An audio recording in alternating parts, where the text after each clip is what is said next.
ಅಷ್ಟಕ್ಕೂ ನಿಮ್ ಮಧ್ಯೆ ಏನಾದ್ರು ಸಮಸ್ಯೆ ಇದ್ರೆ ನೀವ್ ನೋಡ್ಕೋಬೇಕು, ಇಲ್ಲ ನಿಮ್ ಮಾವನವ್ರಿಗೆ ಹೇಳ್ಬೇಕು. ಬೀಗ ಹಾಕೊಂಡ್ ಹೋಗಿ ನಮಗ್ ತೊಂದ್ರೆ ಕೊಟ್ರೆ ಹೇಗೆ ಪ್ರಿಯಾ? ಅವಾಗವಾಗಿಂತ ದೊಡ್ಡ ಊರಲ್ಲಿ ಸಣ್ಣ ಸಣ್ಣ ವಿಷಯ ನಡೀತಿರುತ್ತೆ ಅತ್ತೆ. ಎಲ್ಲ ನಾವ್ ಅನ್ಕೊಂಡಾಗೆ ನಡಿಬೇಕು ಅಂದ್ರೆ ಇಂಥ ಕೆಲ್ಸ ಎಲ್ಲ ಮಾಡ್ತಿರ್ಬೇಕು, ಆವಾಗ್ಲೇ ನಾವ್ ಗೆಲ್ಲೋದು. ಹಬ್ಬಾ, ಮೊದ್ಲು ನೀನ್ ಭಾಷಣ ನಿಲ್ಸಿ ಬೀಗದ ಕೈ ಕೊಡೆ. ಇರು ಅಜ್ಜಮ್ಮ.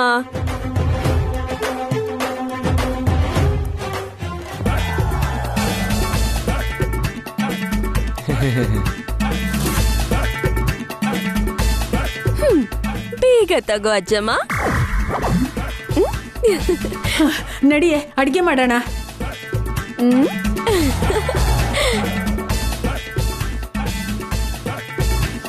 ಏ ಪ್ರಿಯಾ, ಮತ್ತೆ ಕೇಳ್ತಾ ಇದ್ದೀನಿ, ನೇಹಾಗ್ ಯಾಕೆ ಹೊಡ್ದೆ?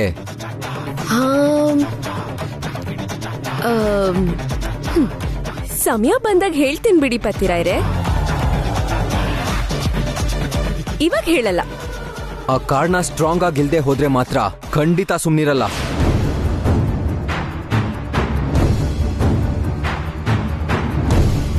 ನೇಹಾ,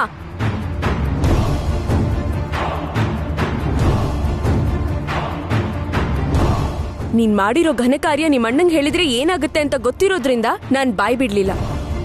ಇನ್ನೊಂದ್ಸಲ ಅವನ್ನ ಮೀಟ್ ಆದ್ರೆ ಮಾತ್ರ ಚೆನ್ನಾಗಿರಲ್ಲ.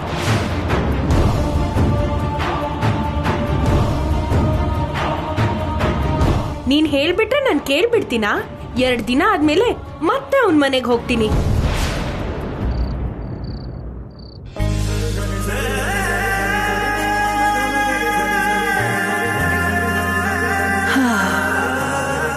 ಕೈಲಾಶ್ ಅವರು ಮನೆಗೆ ಲೇಟಾಗಿ ಬರ್ತೀನಿ ಅಂತಿದ್ದಾರೆ.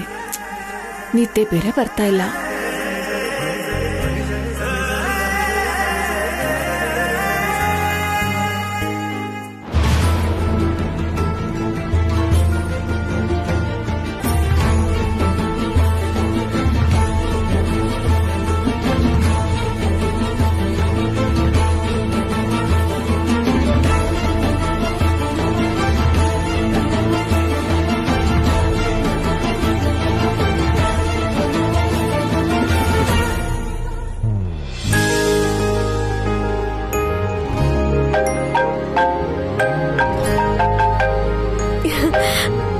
ಹಲೋ ಅಕ್ಕ, ಏನ್ ಮಾಡ್ತಿದ್ಯಾ ಪ್ರಿಯಾ? ಏನು ಇಲ್ಲ ಅಕ್ಕ, ಹೇಳು ಏನ್ ವಿಷಯ? ಅಮರ್ ಅವರು ಮನೇಲಿದ್ದಾರಾ? ಇಲ್ಲ ಅಕ್ಕ, ಹೊರಗಡೆ ಹೋಗಿದ್ದಾರೆ. ನಾನ್ ಹೇಳೋದನ್ನ ಸರಿಯಾಗಿ ಕೇಳಿ ಜೀವನ ಪೂರ್ತಿ ನೆನ್ಪಿಟ್ಕೋ. ಸರಿ ಅಕ್ಕ, ಹೇಳು. ಮದ್ವೆ ಆಗಿರೋ ಹೆಣ್ಣಿಗೆ 2 ಆಭರಣ ತುಂಬಾ ಮುಖ್ಯ. ಒಂದು ತಾಳಿ, ಇನ್ನೊಂದು ತಾಳ್ಮೆ. ಗಂಡ ಹೆಂಡತಿ ಮಧ್ಯೆ ನಡೆಯೋ ಜಗಳ ಎಲ್ಲ ಉಕ್ಕೋ ಹಾಲಿನ ತರ ಇರ್ಬೇಕೆ ಹೊರತು ಸರ್ವನಾಶ ಮಾಡೋ ಅಗ್ನಿಪರ್ವತ ಆಗ್ಬಾರ್ದು. ಅದು ನಿಮಗ್ ಮಾತ್ರ ಅಲ್ಲ, ಎಲ್ಲಾರ್ಗೂ ತಲೆನೋವು ತಂದಿಡತ್ತೆ. ನೀನ್ ಯಾಕೆ ಹೀಗೆ ಹೇಳ್ತಿದ್ಯಾ ಅಂತ ಅರ್ಥ ಆಯ್ತಕ್ಕ. ಆದ್ರೆ ಏನ್ ಮಾಡ್ಲಿ ಹೇಳು, ಪತಿರಾಯರು ನನ್ನ ಬೈದು ಹೊರಟು ಅಂದಿದ್ದಕ್ಕೆ ರೋಷ ಬಂದು ಹೊರಟ್ಬಿಟ್ಟೆ. ಅದೇ ಬೇಡ ಅಂತಿದ್ದೀನಿ. ಆ ಟೈಮಲ್ಲಿ ಅಪ್ಪ ಮನೇಲಿ ಇಲ್ದಿದ್ರಿಂದ ಸರಿ ಹೋಯ್ತು. ಇದ್ದಿದ್ರೆ ಎಷ್ಟು ನೊಂದ್ಕೋತಿದ್ರು ಹೇಳು. ನಾನಷ್ಟೆಲ್ಲ ಯೋಚನೆ ಮಾಡ್ಲಿಲ್ಲ ಅಕ್ಕ. ಯೋಚನೆ ಮಾಡ್ಬೇಕು ಪ್ರಿಯಾ. ಅಮರ್ ಜೊತೆ ಜಗಳ ಮಾಡ್ಕೊಂಡು ನೀನ್ ಬಂದ್ಬಿಟ್ಟೆ ಅಂತ ಅಮ್ಮ ಎಷ್ಟು ಟೆನ್ಷನ್ ಮಾಡ್ಕೊಂಡಿದ್ರು ಗೊತ್ತಾ? ನೀನು ನಿನ್ ಗಂಡನ್ ಜೊತೆ ವಾಪಸ್ ಹೋದ್ಮೇಲೆನೆ ಅಮ್ಮ ನೆಮ್ಮದಿಯಾಗಿ ಉಸಿರು ತಗೊಂಡಿದ್ದು. ಹೆಣ್ಮಕ್ಳು ಎದೆ ಮೇಲಿರೋ ಭಾರ ಮದ್ವೆ ಮಾಡಿದ್ರೆ ಭಾರ ಇಳಿಯತ್ತೆ ಅಂತ ಯಾಕಂತಾರೋ ಗೊತ್ತಿಲ್ಲ. ಹಾಗ್ ನೋಡಿದ್ರೆ ಮಗಳಿಗೆ ಮದ್ವೆ ಮಾಡಿ ಕಳ್ಸಿದ್ಮೇಲೇನೆ ಆ ತಂದೆ ತಾಯಿ ಜಾಸ್ತಿ ಟೆನ್ಷನ್ ಮಾಡ್ಕೋತಾರೆ. ಅಳಿಯ ಚೆನ್ನಾಗಿ ನೋಡ್ಕೋತಿದಾನೋ ಇಲ್ವೋ, ಅತ್ತೆ ಮನೇಲಿ ಮಗಳು ಸುಖವಾಗಿದ್ದಾಳೋ ಇಲ್ವೋ ಅಂತ ಯೋಚನೆ ಮಾಡಿ ಮಾಡಿ ಅವರು ಪ್ರತಿದಿನ ನರಕ ನೋಡ್ತಾ ಇರ್ತಾರೆ. ಇನ್ಯಾವತ್ತೂ ಇಂತಹ ಹುಚ್ಚ ಕೆಲಸ ಮಾಡ್ತೀರಾ? ನಿನ್ ಸಮಸ್ಯೆನ ನೀನೇ ಬಗೆಹರಿಸ್ಕೊ, ಇಲ್ಲ ಅಂದ್ರೆ ನನಗ್ ಹೇಳು ಅಷ್ಟೇ ಹೊರತು ಅಪ್ಪ ಅಮ್ಮನವರೆಗೂ ತಗೊಂಡು ಹೋಗ್ಬೇಡ. ಆಯ್ತು ಅಕ್ಕ. ಸರಿ, ಇಡ್ತೀನಿ. ಜೋಪಾನ. ಸರಿ ಅಕ್ಕ.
ರಾಧಿಕಾ, ಅಮ್ಮ ರಾಧಿಕಾ.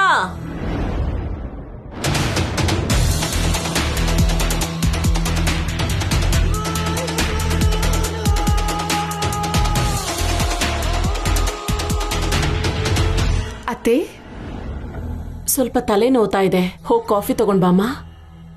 ಆಯ್ತು ಅತ್ತೆ.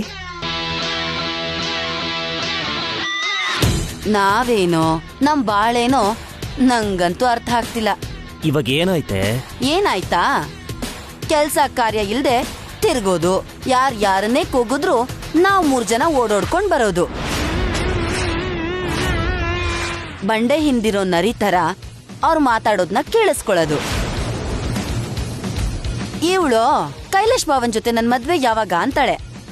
ಇಷ್ಟಲ್ಲೇ ಆಗ್ಬಿಡುತ್ತಮ್ಮ ಅಂತ ಸಮಾಧಾನ ಹೇಳೋದು. ಇದ್ನ ಬಿಟ್ಟು ಇನ್ನೇನಾದ್ರೂ ಮಾಡ್ತಾ ಇದೀವ ನಮ್ ಬಾಳಲ್ಲಿ?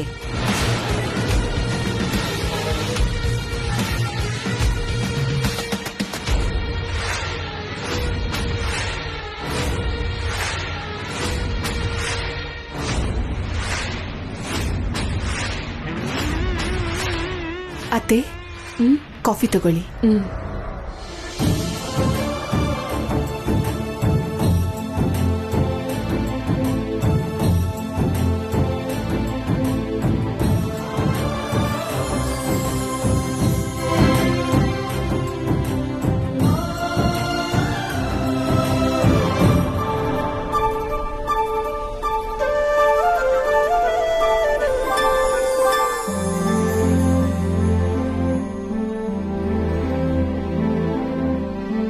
ಮಕ್ಕಳು ಫೋಟೋಸ್ ಎಷ್ಟು ಚೆನ್ನಾಗಿದೆ ಅಲ್ವಾ? ತುಂಬಾ ಮುದ್ದಾಗಿದ್ದಾರೆ. ಈ ತರ ಫೋಟೋದಲ್ಲಿ ನೋಡೋ ಬದಲು ಡೈರೆಕ್ಟ್ ಆಗಿ ನನ್ನ ಮೊಮ್ಮಗನ್ನೋ ಮೊಮ್ಮಗಳನ್ನೋ ಮುದ್ದಾಡೋ ಅಂತ ಅವಕಾಶ ನನ್ಗೆ ಯಾವಾಗ ಕೊಡ್ತೀರಮ್ಮ?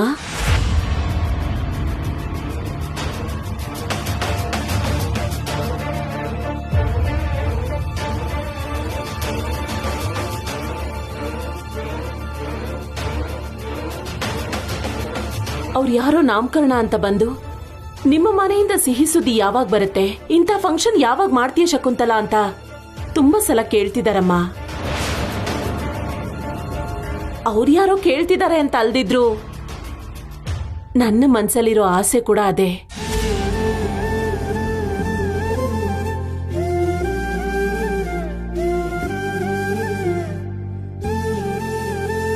ನಮ್ಗೆ ಕೈಲಾಶ್ ಒಬ್ನೇ ಹುಟ್ಟಿದ್ರಿಂದ ಅವನಾದ್ಮೇಲೆ ಮನೆಯಲ್ಲಿ ಮಗುವಿನ ಹೆಜ್ಜೆ ಸಪ್ಲಾನೇ ಇಲ್ಲ. ನನಗೆ ಆದಷ್ಟು ಬೇಗ ಅಜ್ಜಿ ಪದವಿ ಕೊಡಪ್ಪ ತಂದೆ ಅಂತ ಪ್ರತಿದಿನ ಆ ದೇವರ ಹತ್ರ ನಾನು ಬೇಡ್ಕೋತಾನೆ ಇದ್ದೀನಿ. ನನ್ನ ಆಸೆ ಯಾವಾಗ ತೀರಿಸ್ತಾನೋ ಏನೋ. ನೀನು ಕೈಲಾಶೆ ಹೇಳ್ಬೇಕಮ್ಮ.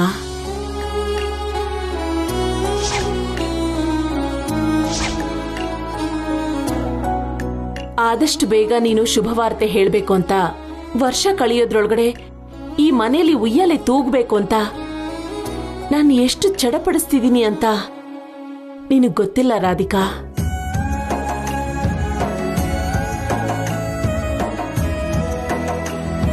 ನಿಮ್ಮ ಮದ್ವೆ ಆಗಿ ತುಂಬಾ ದಿನ ಆಯ್ತು. ಇವಾಗಾದ್ರೂ ಮಕ್ಕಳ ವಿಷಯದಲ್ಲಿ ನೀವೊಂದು ನಿರ್ಧಾರಕ್ಕೆ ಬಂದ್ರೆ ಚೆನ್ನಾಗಿರುತ್ತೆ.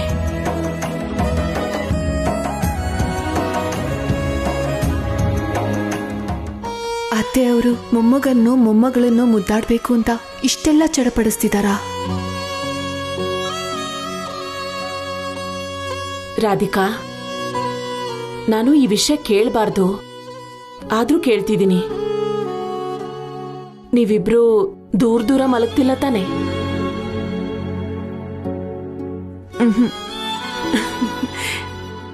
ಸರಿನಮ್ಮ, ನಾನು ಹೋಗಿ ರೆಸ್ಟ್ ತಗೋತೀನಿ.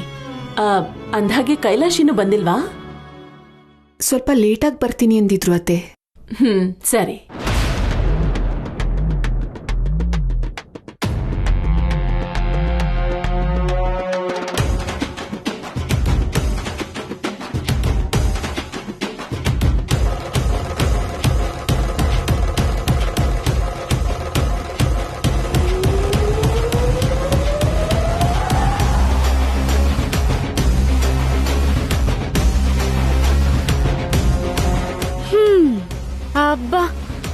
ಇಲ್ಲಿ ತನಕ ಕ್ಲಾರಿಟಿ ಇಲ್ದೇ ಇದ್ರು ಈಗ ಅತ್ತೆ ಮಾತ್ ಕೇಳದ್ಮೇಲೆ ನಮ್ ಲೈಫ್ ಬಗ್ಗೆ ನಮ್ ಭವಿಷ್ಯದ ಬಗ್ಗೆ ನನಗೊಂದು ಕ್ಲಾರಿಟಿ ಬಂತು. ಏನ್ ಕ್ಲಾರಿಟಿ ಬಂತೆ? ಅತ್ತೆ ಆಸೆ ಪಟ್ಟ ಹಾಗೆ ರಾಧಿಕಂಗೂ ಭಾವಂಗೂ ಮಕ್ಕಳು ಹುಟ್ಟುತ್ತಾರೆ. ನೀನು ಆ ಮಕ್ಕಳಿಗೆ ಸ್ನಾನ ಮಾಡಿಸಿ ನಿದ್ದೆ ಮಾಡಿಸ್ಬೇಕು. ನಾನು ಆಟ ಆಡಿಸ್ತೀನಿ. ಅಪ್ಪ ಅಂತೂ ಅವ್ರಿಗೆ ಡೈಪರ್ಸು, ಕ್ರೀಮು, ಸಿರ್ಲಾಕು ತಂದ್ಕೊಡ್ಬೇಕಾಗುತ್ತೆ. ಇದಂತೂ ಫಿಕ್ಸ್. ನಂಗೂ ಹಾಗೆ ಅನಿಸ್ತಿದೆ ರೀ. ನಾವ್ ರಾಧಿಕನ ಏನೂ ಮಾಡಕ್ಕಾಗಲ್ಲ. ಅವಳು ಹೇಳ್ತಿರೋ ಕೆಲ್ಸನೇ ಫಿಕ್ಸ್ ಆಗೋ ತರ ಇದೆ.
ಯಪ್ಪ, ಪ್ರಿಯಾನ್ ಹೀಗೆ ನೋಡ್ತಿದ್ರೆ ನನ್ನ ಮನ್ಸೇನು ಕೋತಿ ತರ ಲಾಗ ಹಾಕ್ತಿದೆ.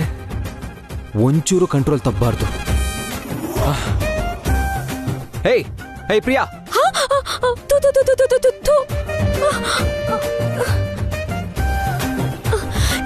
ಏನೋ ಕಚ್ಚಿರೋ ತರ ಯಾಕೆ ಕಿರಿಚ್ತೀರಾ? ಏನು ಏನಾಗಿ ಮಲ್ಕೊಂಡಿದ್ಯಾ? ಸರಿಯಾಗಿ ಮಲ್ಕೋ. ಸರಿಯಾಗಿ ಮಲ್ಕೊಂಡಿದ್ದೀನಲ್ಲ. ಅಮ್ಮ, ಸರಿಯಾಗಂದ್ರೆ ಪಕ್ಕಕ್ಕೆ ತಿರುಗಿ ಮಲ್ಕೋ ಅಂತ, ಉಲ್ಟಾ ಅಲ್ಲ. ಯಾಕೆ ಹೀಗ್ ಮಲ್ಕೊಂಡ್ರೆ ನಿಮ್ಗೇನ್ ಪ್ರಾಬ್ಲಮ್? ಏನು ಅಂದ್ರೆ ಹೇಗೆ ಹೇಳಿ, ಪ್ರಾಬ್ಲಮ್ ಅಷ್ಟೇ, ಪ್ರಾಬ್ಲಮ್ ಅಷ್ಟೇ. ಆ ಕಡೆ ತಿರ್ಕೊಂಡು ಮಲ್ಕೋ ಅಂತ ಹೇಳಿಲ್ವಾ?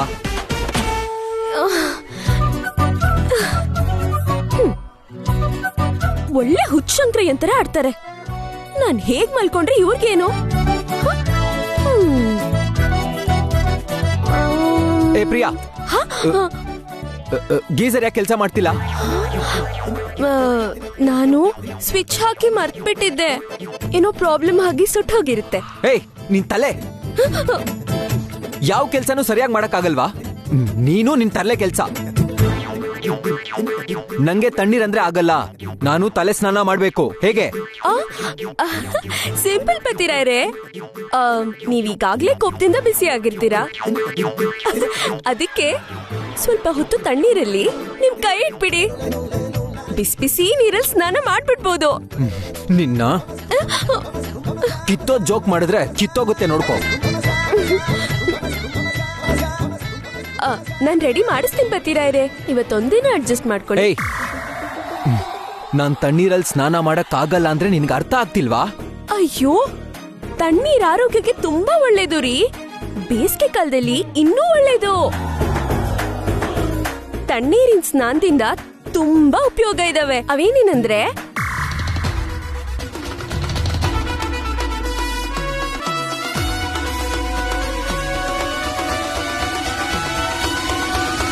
ಅಮ್ಮ ತಾಯಿ, ನೀನ್ ಪುರಾಣ ಕೇಳೋ ಬದಲು ನಾನ್ ತಣ್ಣೀರ್ ಸ್ನಾನ ಮಾಡೋದೇ ಒಳ್ಳೇದು.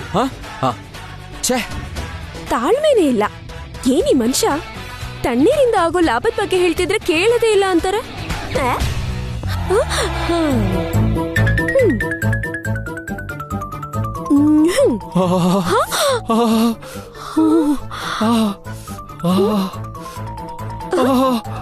ಇವ್ರೇನು ಒಳ್ಳೆ ಚಿಕ್ಕ ಮಕ್ಳ ತರ ಕಿರ್ಚ್ಕೊಂಡ್ ಸ್ನಾನ ಮಾಡ್ತಿದ್ದಾರೆ.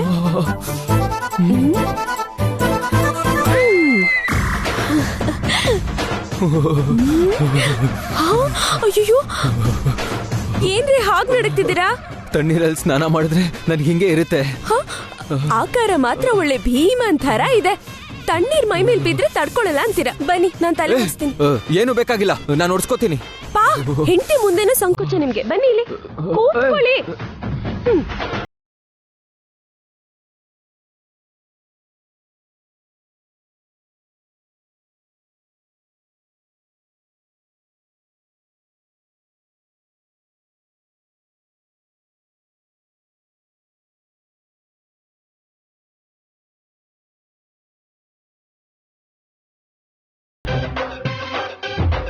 ನೀವ್ ರೆಡಿ ಆಗ್ತೀರಿ? ನಾನ್ ಕಷಾಯ ತರ್ತೀನಿ.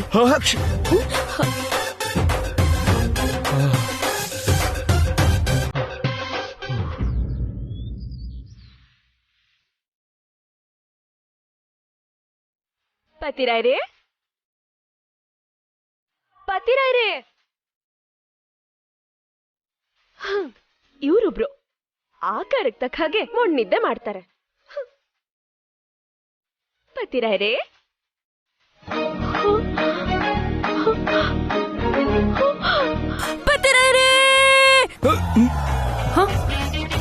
ಏನಾಯ್ತು ಡ್ಯಾಡಿ? ಅದಕ್ಕೆ ಹಾಕಿರ್ಚಿದ್ಲು? ಗೊತ್ತಿಲ್ಲಮ್ಮ. ಏನಾಯ್ತ್ರಿ? ಪ್ರಿಯಾ ಅಷ್ಟ್ ಗಟ್ಟಿಯಾಗಿ ಕಿರ್ಚಿದ್ಲು? ನಂಗೂ ಗೊತ್ತಿಲ್ಲ, ನಡಿ ನೋಡೋಣ. ಅಮ್ಮ ಪ್ರಿಯಾ, ಏನಾಯ್ತಮ್ಮ? ಏನ್ ಕಷ್ಟ ಬಂತು ಅಂತ ಜ್ವರ ಕಿರ್ಚ್ದೆ? ಬಂದಿರೋದ್ ಕಷ್ಟ ಅಲ್ಲ ಮಾವ, ನಿಮ್ ಮಗಂಗೆ ಜ್ವರ. ಅಣ್ಣಂಗೆ ಜ್ವರ ಬಂತ? ಹೌದು. ಜ್ವರ ಬಂದ್ರೆ ಆತರ ಕಿರ್ಚ್ಬೇಕಾ? ಟ್ಯಾಬ್ಲೆಟ್ ತಗೊಂಡ್ರೆ ವಾಸಿ ಆಗತ್ತೆ. ಅದ್ ಸರಿ, ಇದ್ಕಿದಂಗ್ ಜ್ವರ ಹೇಗ್ ಬಂತು?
ಇನ್ನೊಂದ್ಸಲ ನನ್ ಕ್ಲಾಸ್ಮೇಟ್ ಸೋದರ ಮಾವನ್ ಮಗಂಗೂ ಇದೇ ತರ ಜ್ವರ ಬಂದಿತ್ತು. ಅವರು ಅಷ್ಟೇ ಚಿಕ್ಕ ಜ್ವರನೇ ಅಲ್ವಾ ಅಂತ ಬಿಟ್ಬಿಟ್ರು. ಆಮೇಲೆ 2 ಕಿಡ್ನಿನೂ ಗೊತ್ತಾ.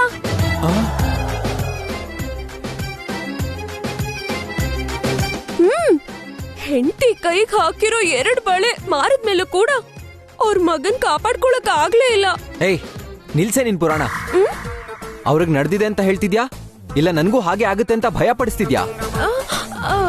ಆದ್ರೂ ಈ ಟೈಮಲ್ಲಿ ಇಂಥದೆಲ್ಲ ಹೇಳಿ ಭಯ ಹುಟ್ಟಿಸ್ತೀಯಲ್ಲಮ್ಮ. ಹಾಗಲ್ಲ ಮಾವ, ಈ ಜ್ವರದಿಂದ ತಲೆ ತಿನ್ಬೇಡ.